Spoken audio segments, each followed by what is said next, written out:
introduce from the city of Winter Haven, Mike Britt, who will be talking about valuing ecosystem services, a practical solution to meet future goals. Please welcome Mike.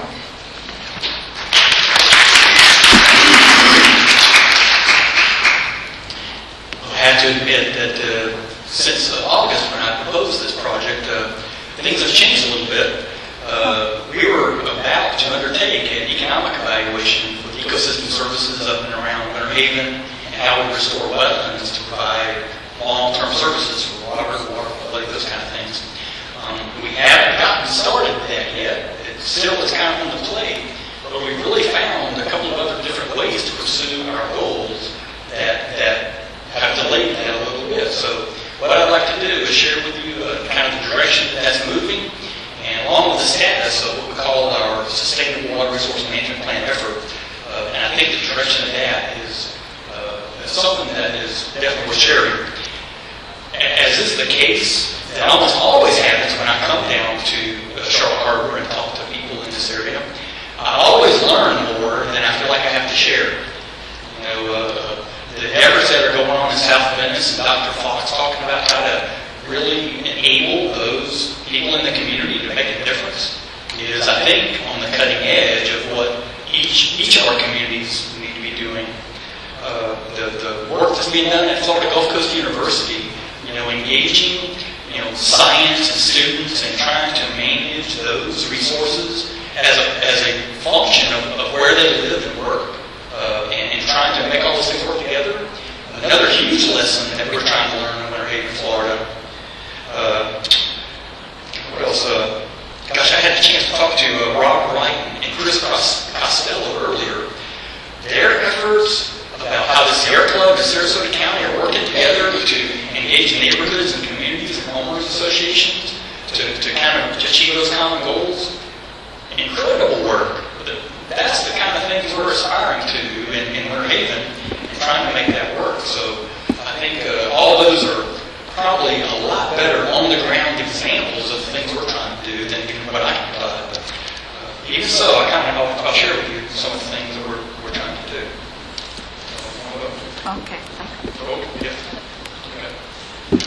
Little Leopold is always a great place to start. 1958, he's talking about how important our water and land resources are.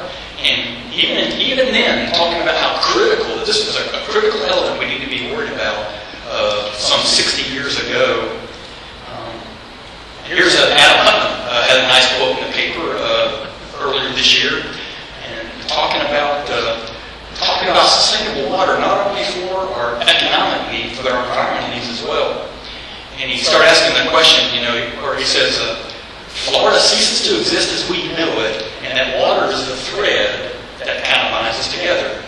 Jim Beaver was just talking about something very similar.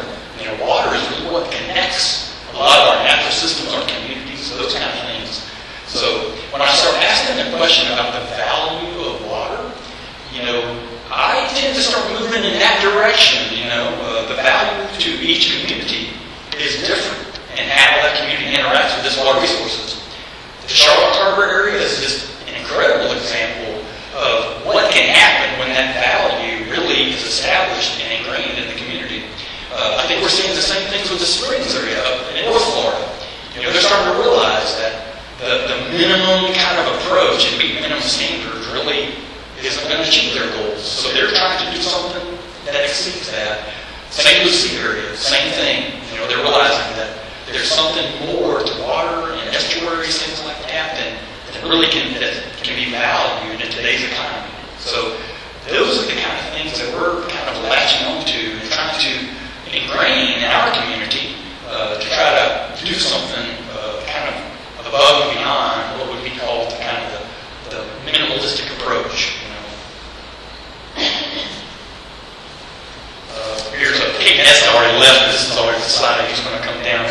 Kate is on a canoe, but you know Kate, one of our technical advisory committee members. But here's another Luna Leopold reference. You can tell I've been reading a lot of Luna Leopold lately, but the management of resources cannot be carried out successfully if it's looked upon just as another facet of economics, administration, and politics. So there's something there we haven't explored, that we haven't ingrained in our to be a part of our water resource decision-making process. Here is that sustainability model. I still hold this up as the model by which we're trying to pursue in Winter Haven as to how we're trying to balance those decisions.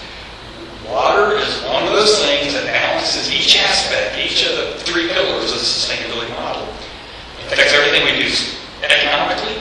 You can't grow and develop without water. Socially, and how we perceive ourselves and our relationship with water. Of course, our environment. In Winter Haven, we have 50 lakes that depend on water, of course, to meet their healthy needs. So I'd like to thumb through that with you real quick about kind of what happened and where we're at. So certainly, I think most of the people that heard today understand this. Each community has to understand its place in the watershed, how it acts in its surroundings, and the value that water has for each community. But this is an incredibly difficult process, especially from a governmental, political, administrative level, like Little Leopold was saying. Very difficult, but there's successes. We start talking about terms. When we start talking about water resources, there's a lot of terms that we use. Visioning, integrated management, strategic planning, economic assessments. There's a lot of these kind of things going on. These smart growth kind of capabilities. But in my mind, they all tend to fit under that sustainability model. And the thing that we're trying to do, sustainability for us, is not just an end goal. It's not something to achieve. It's the process by which you get there. It's a circular process. It's not a linear process. It's an ongoing evaluation through time as you go forward. Communities, especially communities attached to natural resources, kind of like the Charlotte Harbor area, aren't very good at that model. I think this is the benefit that the Charlotte Harbor National Estuary plays. They're constantly evaluating, looking at data, looking at the science, and moving that through the system and communicating that to leaders and decision makers. But communities like Winter Haven, I would say, are still not very good at that process. So that's still something that we're trying to achieve as we move forward. I think that's the model by which we need to be looking at as the Florida legislature starts trying to take on that water issue in future years, which seems to be coming up in the next few years. I believe this is the model that they have to be looking at for those communities that have a special relationship with water. If we don't find a way to incorporate that circular decision-making process and making those decisions, we're going to miss a lot about all the social cultural benefits that people like Jim Beaver are looking at now and how to incorporate those in the decision-making process. Here's Winter Haven, some of the scenes, but in the year 2000, our Chamber of Commerce, so this is our main economic body in Winter Haven, adopted this statement as one of their number one priorities in Winter Haven. This is water benefits all aspects of our economy, culture, and environment. So this changed my life forever. It changed the way we thought about water forever as a community. It changed the way we think of it administratively. But since then, this has been a process by which we still are trying to learn how to incorporate those decisions in our everyday lives. I think this is I had to ask the question, how many communities in Florida would adopt this as one of their number one priorities?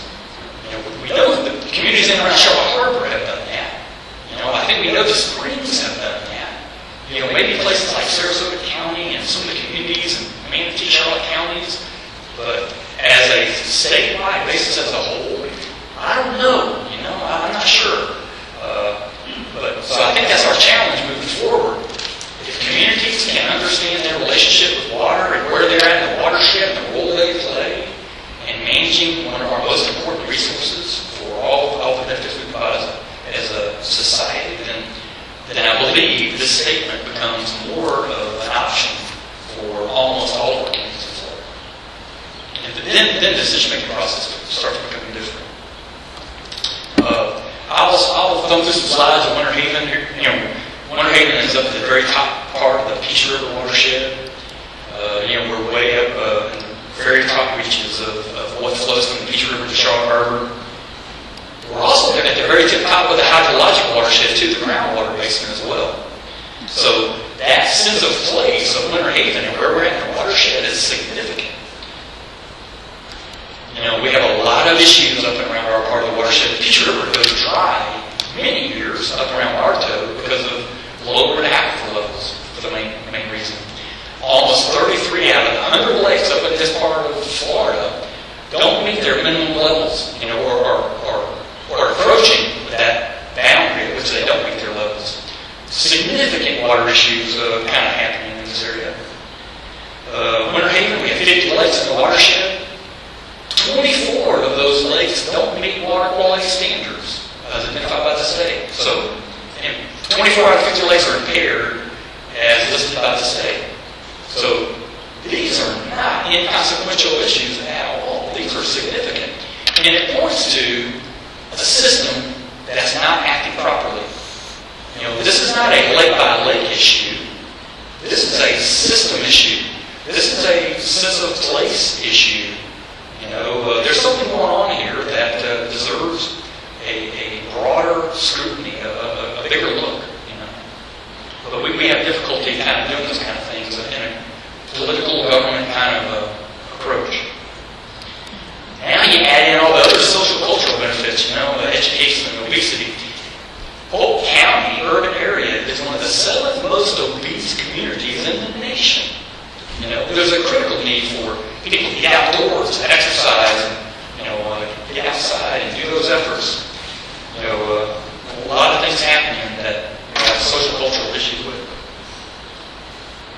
If we continue to look at these types of problems individually, water, environment, education, and training, all these kind of things, there's not enough money in the world to fix these problems. There's no way we can do that. But if we look at this as a system that has a sense of place, and we stop looking at the system from a strictly environmental standpoint, we start looking at the social, cultural, economic benefits all put together, a panel that we've been talking about, then solutions start appearing that actually begin to make sense. If you've heard me talk here in the last few years, you've probably seen this map of, it's difficult, but this is a map of the whole Peach Creek watershed. And it calls for all the 9 communities in the watershed to work together to restore somewhere in the neighborhood of 10,000 acres of wetlands for all those benefits. So this is the natural infrastructure approach. This is kind of looking back and saying, as humans, as an engineered system, we're not really smart enough to put this back. We could be spending billions of dollars trying to put this system back with engineered type infrastructure. Spend a lot of money and probably not be successful. If you look at the natural system and how it's supposed to work, and if you start putting it back as a system, all of a sudden everything starts falling into place. So not only do we restore, this is 7,500 acres of wetlands. The wetlands on the map is closer to 12,000 acres, but we store roughly about 27 billion gallons of water. About 10 billion gallons of that is in the surface water wetland system. The other portion of that, 17 billion gallons, is in the groundwater system. We were talking about places like the Peach River and the Peach River system needing that storage. Well, here's a watershed kind of saying, hey, this is the way we'd like to grow and develop. We see these as new amenities for future growth. Waterfront property for higher density development. Waterfront values, those kind of things. Walking trails, boardwalks for our residents to enjoy. To talk about the social cultural benefits of that, exercise and outdoors. Maybe it generates a sense of wonder and education benefits for citizens, residents, children growing up, looking at different kind of careers and stuff. It manages flooding, it treats the water, it recharges the ground, it generates more flow for the Peach River in an area that needs it the waters. We believe also it holds more water in the Ridge Lakes and Winter Haven Lakes and things like that. All from simply looking at it as a natural system that generates multiple benefits. So a powerful idea. A lot of things are moving in this direction, and we're very excited about that. here's the other big question, or big idea that I think we heard from the presentation of Florida Coastal University. How do you do this kind of work and grow and develop economically at the same time? In the past, we haven't even envisioned that as a possibility. But now, we're starting to realize through growth management, land use planning, that communities actually can dictate their future and manage water at the same time. So we see this as a plus on the economic development side of things, not a minus. And that's a powerful idea. It generates a lot of cooperation from land developers, landowners. A landowner in one of these wetland areas, he could either kind of modify his plans for future development and want to sell it off for future development, or if he wants to keep it agriculture, we can enter into a payment for environmental services type program. But the value is there, no matter which way you slice it. We've had a lot of conversations about going through the study process, kind of like Dr. Beaver's talking about. I think we will get that done at some point, but before, this is my mind, this is an unscientific point of view, but before you can answer those questions about what the value of the services are, communities have to come to grips with what value they provide to the local social economics culture. So I think that process is a big part of what has to happen in the future.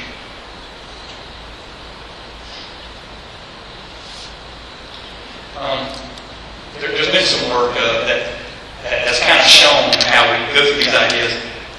Engineering projects alone, how they look at cost benefit, is a lot different than communities looking at cost benefit from social cultural perspectives. And when you do those kind of things,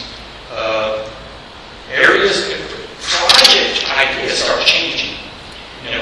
A project that might provide an engineering solution that doesn't provide the social economic benefits may not be obvious up front, but as you dig deeper into them, it can really change the perspective about how communities decide on projects. I went to the Florida Storm Association conference back in December, and I wish I knew more about this. It was somewhere down in Lee County, but they were looking at alternative designs for treating water before it flowed into an estuary area. The solution they picked was not the most efficient and effective for treating the water, but it did have an element of walking trails and boardwalks and things like that.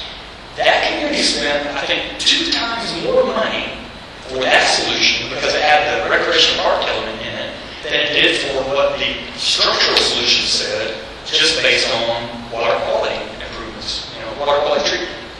So communities are willing to pay for those benefits. I also had the opportunity to go to the Green Infrastructure Conference at the USF back in January.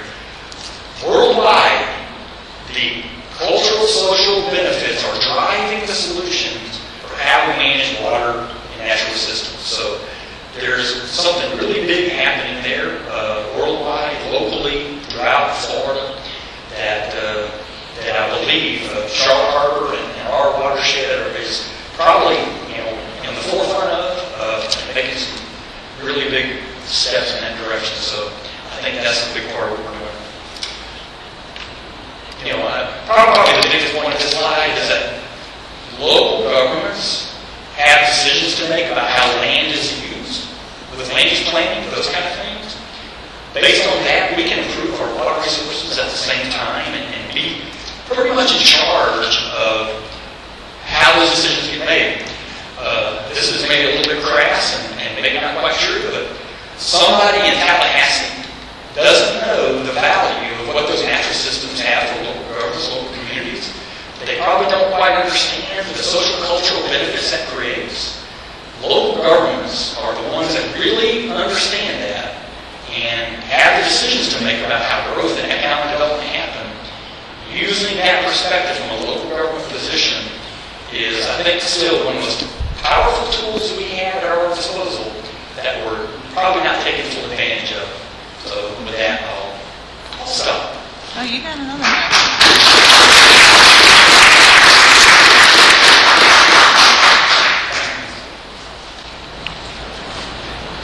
I have a question. Or Matt.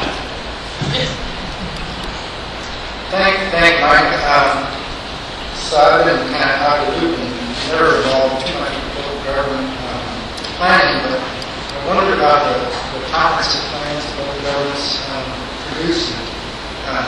Is that still a going concern? Does Winter Haven's plan have conservation element that talks about things even talking about could it be used as a way to move the whole community in that direction? That's a great question. Back when our city commission adopted this idea back in 2010, we changed our comprehensive plan, but we're just now getting to where we're starting the process of changing our land development code to begin implementing that plan.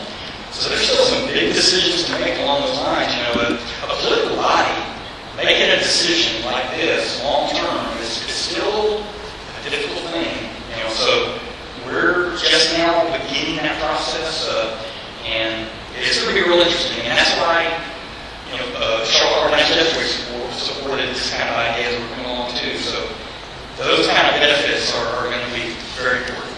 We're going to need that. Okay.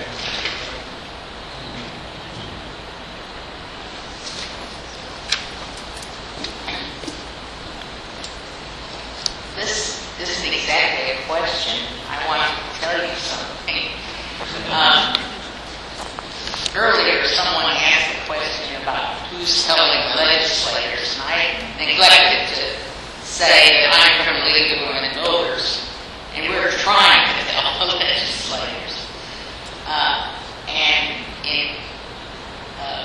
To promote that, we are inviting a lot of them to come and tour your rain gardens and your south-powered water treatment. So, you're on the right road.